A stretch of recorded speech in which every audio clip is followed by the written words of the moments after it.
코로나 신규 확진자가 사흘째 11만 명 전후로 나오고 있는 가운데 위중증 환자는 78일 만에 300명을 넘었습니다. 또 코로나 발생 이후 처음으로 백신 접종에 대한 이상 반응 분석 결과가 나왔습니다. 임종윤 기자. 네. 우선 신규 확진자 증가세는 좀 주춤했다고 볼 수 있을까요? 예, 계속 말씀드린 대로 11만 병 전후긴 한데 일단 급등세, 이를테면 더블링 이런 상황은 일단 좀 넘어갔다 이렇게 봐야 될 것 같습니다. 네. 일단 오늘 영시 기준 신규 확진자는 어제보다 12,000명 넘게 줄어서요. 10만 8천 명 가깝게 나왔고요. 특히 표에서 보시는 것처럼 위중증 환자가 많이 늘었습니다. 전날보다 34명이 늘어나서 310명을 기록을 했는데 네. 78일 만에 300명대를 다시 넘어선 그런 상황입니다.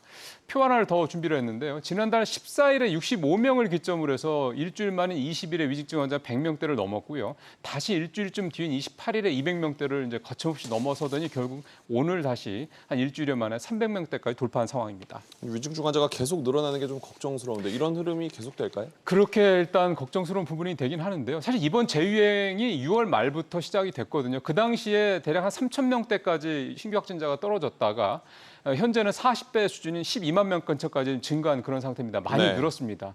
그런 상황에서 위중증 환자는 그보다 2주 정도 뒤인 지난달 중순쯤, 그러니까 7월 중순쯤부터 이제 본격적으로 늘어나는 모습을 아까 확인을 하셨는데요.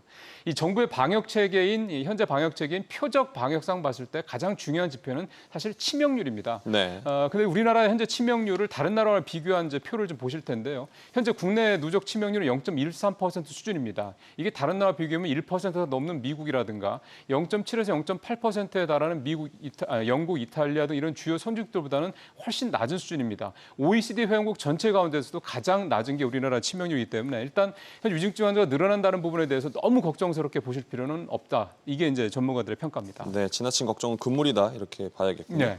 또 요즘 4차 접종이 지지부진하다는 말씀 여러 차례 그렇습니다. 전해드렸었는데 접종 시작 이후 발생한 이상 반응 관련 집계 결과가 나왔죠. 어떤 결과 나왔어요? 예, 이게 이제 2년 한 반여 만에 이제 처음 나온 건데요.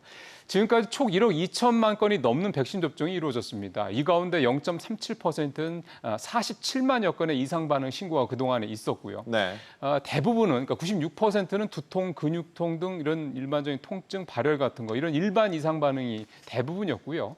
영구 장애, 아나필락시스, 사망 같은 이런 중증 반응은 4%긴 했는데 사실 건수로 따지면 45만 건이 넘기 때문에 작은 수치는 분명히 아닙니다. 네. 부분별로 보니까 1차 접종 때 이상 반응이 가장 많았던 것으로 집계가 됐고요. 남성보다는 여성이 부작용이 좀 더 많았고 연령대 중에서는 30대가 가장 이상 반응이 많았고요. 백신 중에서는 4개 백신 중에서 얀센 백신이 이상 반응 신고가 가장 많은 것으로 집계가 됐습니다. 그렇군요. 임 기자 잘 들었습니다.